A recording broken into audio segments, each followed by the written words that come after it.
My name is Kai. I spent so many hours alone in my room that it almost felt like the walls understood me better than the people living with me. I would sit on the edge of my bed, staring at the floor, letting my dirty blonde hair fall into my eyes as my thoughts spun around and around.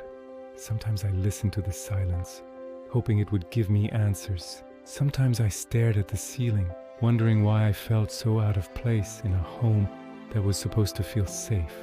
I kept asking myself why I felt invisible, and why no one seemed to notice how much I was hurting. Every time I walked through the house, it felt like I was walking through cold air. My stepmother and my stepsister were always there, but never with me. They didn't look at me, they didn't speak to me. They didn't even acknowledge that I existed. And my father, he watched everything, but he never said a word. I kept hoping he would defend me, or at least ask if I was okay. But he stayed silent, and that silence hurt more than anything they ever did. I tried so hard to be enough for them. I tried helping with chores. I tried staying quiet. I tried being polite, being patient, being perfect. I kept thinking that if I worked harder, if I smiled more, if I changed myself enough, maybe they would finally see me. But every time I tried, they pushed me further away. Their coldness made me shrink into myself. Their silence made me question my worth. And every day, I felt myself fading a little more. Dinner was the hardest part of the day. I sat at the table listening to them talk around me, not to me. I kept my eyes on my plate, pretending I didn't care. But inside, I felt like I was breaking. My dirty blonde hair fell forward as I lowered my head, trying to hide the way I felt. I wanted someone to ask me how my day was. I wanted someone to notice I was there.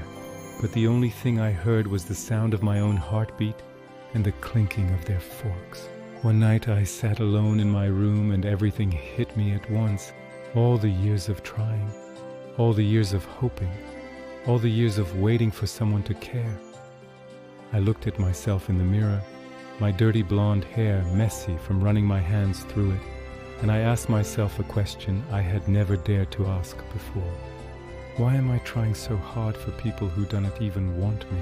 And for the first time, I didn't have an answer. That night changed everything.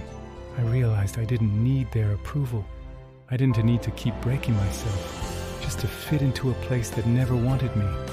I deserved peace. I deserved happiness. I deserved to feel like I mattered. And I promised myself that I would stop chasing people who didn't want me. So I pulled away, not out of anger, but out of survival. I stopped trying to impress them. I stopped waiting for their attention. I stopped letting their silence define me.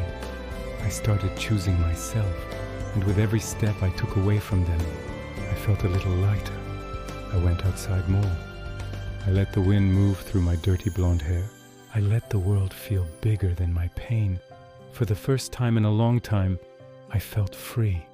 I felt like I could breathe again. And then I met people who actually cared, people who listened when I spoke, people who smiled when they saw me, people who didn't judge me or ignore me. They made me feel seen. They made me feel heard. They made me feel like I mattered. And that feeling, it healed something inside me. When I stopped trying to please them, they finally noticed. My stepmother and my stepsister didn't understand why I didn't react anymore. My father looked at me with guilt in his eyes. He finally realized what he had allowed. He finally saw the damage his silence caused. My father confronted them. Years of tension finally broke. Voices rose, truths came out. Everything they had done, everything they had ignored, it all came crashing down. And in the end, they were sent away. My father came to me with tears in his eyes. He apologized for everything he didn't do, everything he didn't say, everything he failed to protect me from. He wanted me to stay. But for the first time in my life, the choice was mine.